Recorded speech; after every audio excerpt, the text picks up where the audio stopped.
Hey guys, my name's Deadlift, and I'm going to be showing you today how to make verses. Really big, really full, have everything filled out in the EQ spectrum from low to high, and then the stereo width from mono to stereo, and get a clean mix down in doing so. So let's get started. First thing I'm going to do is come up with a melody for my bass line. So let's create a MIDI track here. Blank MIDI, and I'm just gonna start putting notes in. Pitch this down and zoom in a bit.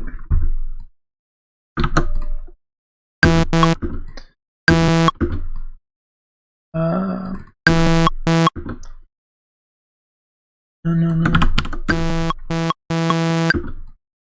So copy that.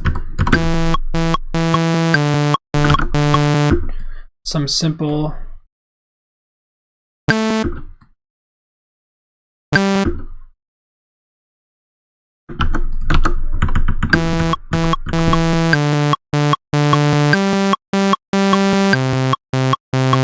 okay, so now we have a bass line.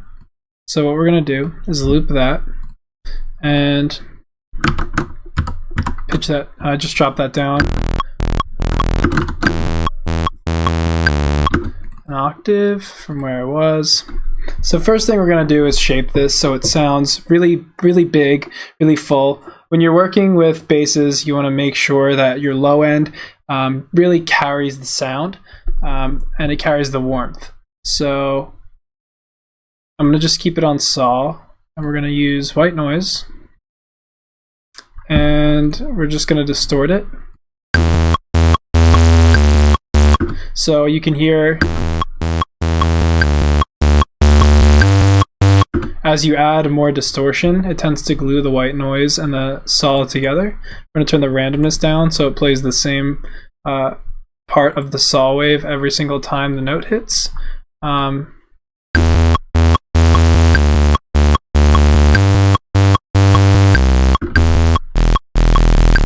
I'm going to pitch it down.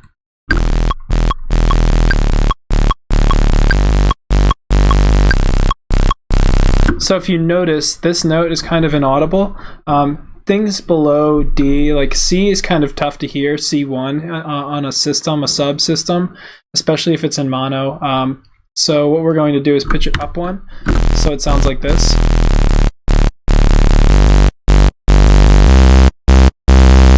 So what that allows us is to hear the note that's of C that's playing, and it doesn't sound muddy in the mix. So if you ever find that you can't hear a sound because it's too low, just try pitching it up an octave. So now we're going to duplicate that. We're going to put this part back down where it was before in our next patch. I'm going to make another init version of this, and we're going to work bottom to top. So we just created our low end. I'm just going to shelf this a little because the highs come through a bit harsh. I'm trying to put a shelf here. Okay, so now we're going to work with the next layer. And as I go up in octaves, basically what I'm doing here is I'm building the same instance of the melody for a couple more octaves up. And as the octaves go up, I'm also going to increase the stereo width. So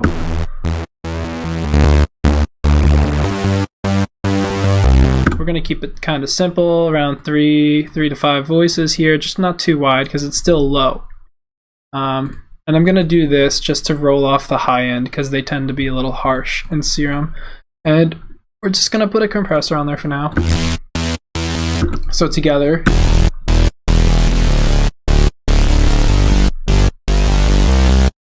So I'm going to take out the lows here. I just have that saved as a preset. Another quick tip with your EQ, make sure your oversampling is turned on because that's going to allow you to have a higher quality EQ. So just put that guy on and then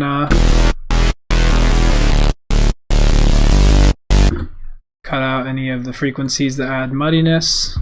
And we're going to move on to our next layer. So another duplicate instance, and we're going to move up an octave. So instead of changing the MIDI, I like to change the within the patch so you can if you have to make any changes in your MIDI information, let's say you wanted to create an entire new melody using the basses you already had, you could play everything in the same octave and then duplicate it across. You can paste it across all of these instruments here, and they'll all be in the right octave right away. So here, I'm going to add more voices, and I'm just keeping it simple right now for instructional purposes. So I'm going to just use saw waves, and then maybe I'll add a couple more basic shapes, but you'll get to learn that you can experiment with this and have fun. But at the same time, keeping it simple allows you to have something that sounds really complex if you execute it right.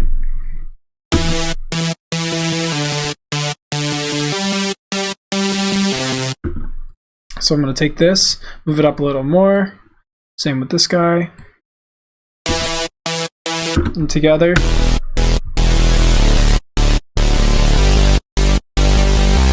So maybe I'll do that one more time. One more, and make these fairly wide. We'll do 7s.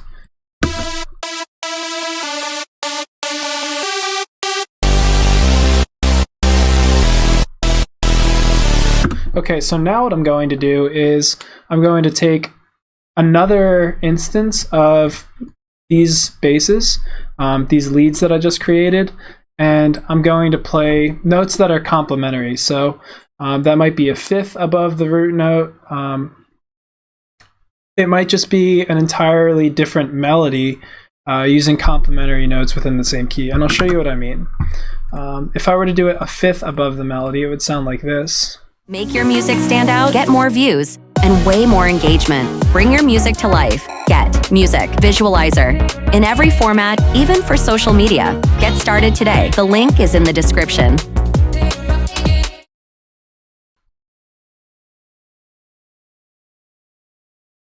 Take these, bring them up 7 semitones. That would be a fifth.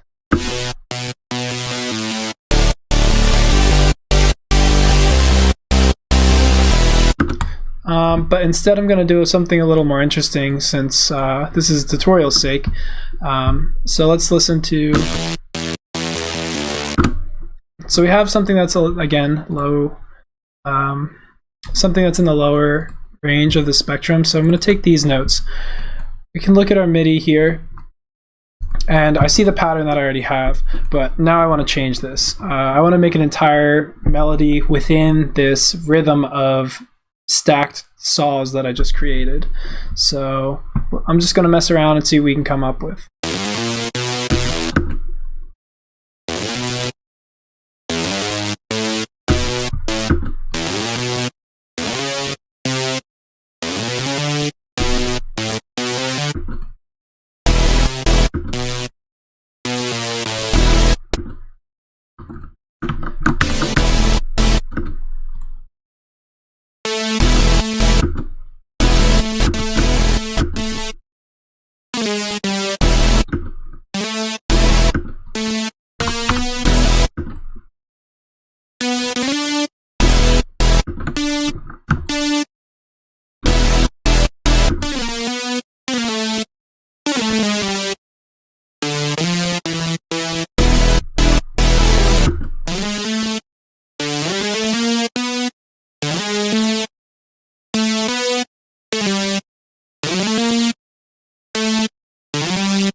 The last part's a little funky. I don't like that.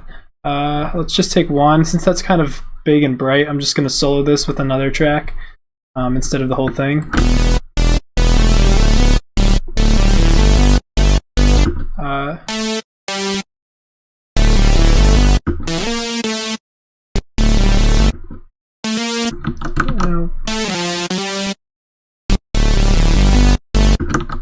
That wasn't bad.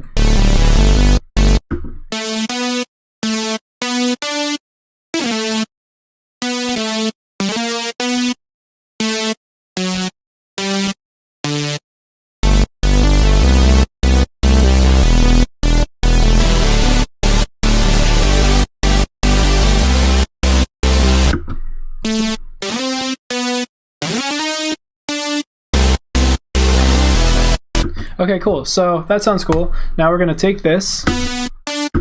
Since I'm gonna put it back down there. I'm gonna duplicate it again like we did before. So how about we color these so we can kind of organize our stuff. This is gonna be our bass or sub. And then we're gonna call this low, mid, high. And we're going to make these all that color. And assign those colors to the clips. So now we're getting organized here. That's our sub, and then we're gonna do a different color for the low end, or the separate. Go. Okay, so now we're staying organized. This is our lows. Gonna go up an octave and do the same thing we just did before.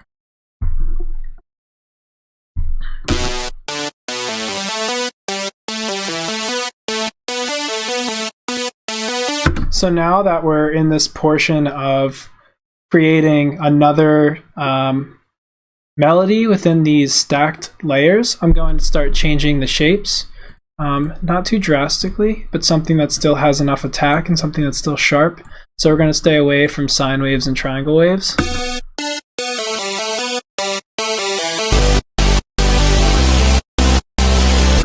I'm actually going to keep using sols for the lower portions. And let's add one more. I'm going to change the layer for the instruments, the wavetables for the higher pitch ones, because that tends to stand out better.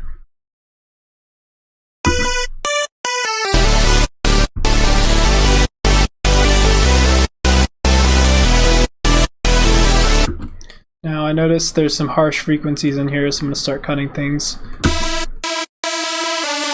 That's a little too wide.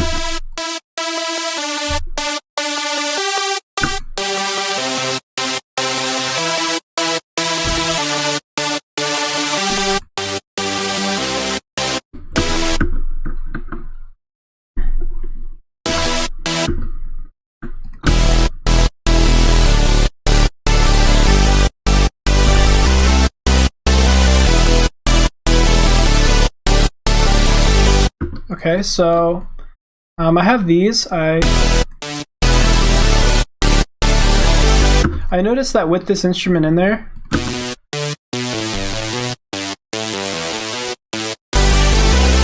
it sounds a little messier. So for now, I'm going to keep that muted. I don't like it in there. If we want it, we'll put it back on. But just instead of deleting it, we'll just keep it there for reference. So now I'm going to subgroup my top end, and we're just going to call this leads. My bass is outside of it. Keep in mind, I purposely did that. So I'm going to add a delay on here from their audio effects. And I'm going to add a Valhalla reverb. You can use any reverb. I prefer Valhalla in this instance just because it has a really nice quality to the room ambience. So we're going to go with about, I don't know, something close to 4-second delay. And we're going to control the mix here. And we're not going to do that. Put these both on 4 quarter notes.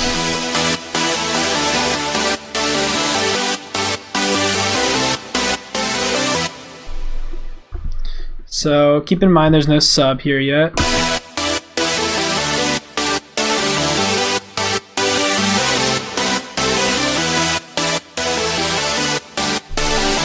Remember, you don't want to put any reverb, or probably not delay either, on your low end because that's going to make things muddier. So we're going to keep that dry and we're going to keep it mono. Reverb also adds stereo width to sounds too.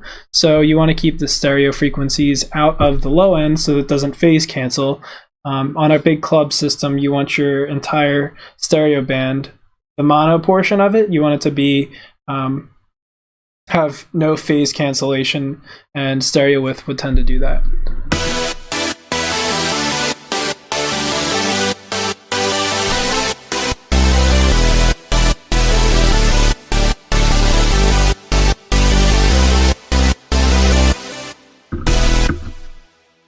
and maybe I can just add a little bit of OTT for some character.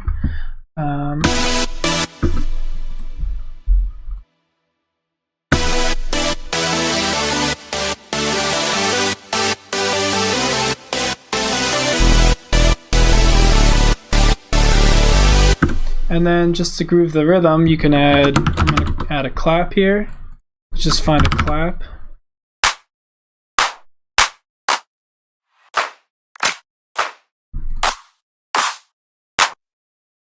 Let's just take that clap, and this is what your verse would potentially sound like if we started to add rhythm into it.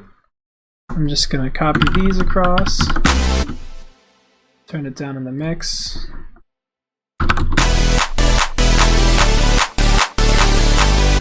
And to get more room, we can back that clap up with a crowd noise. So crowd clap, let's see, the church clap. Kashmir has crowd claps. So we can take this. All of his samples are usually in 128 because house producer. So if it's not listed, I assume 128.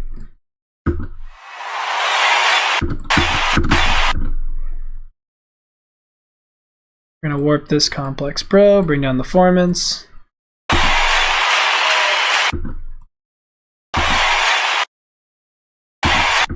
Now where that first clap hits, right on the 2.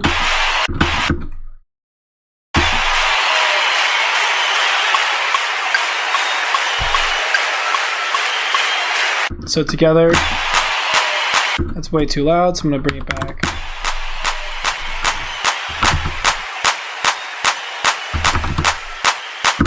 You want this to sit underneath the claps. You don't want it to be too present in your mix. It's just to add space, ambience to the claps and give a little bit more high-end energy.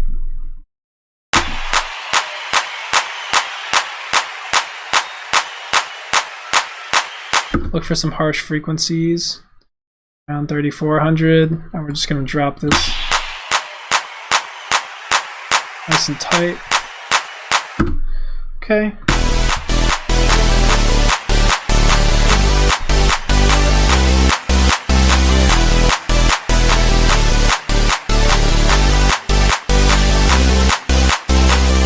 Alright, so there you have it. That is your lead section. So if you guys have any questions, you can message me on my Twitter at Deadlyft Music. Find me on Instagram at Deadlyft_music. And I hope this was helpful.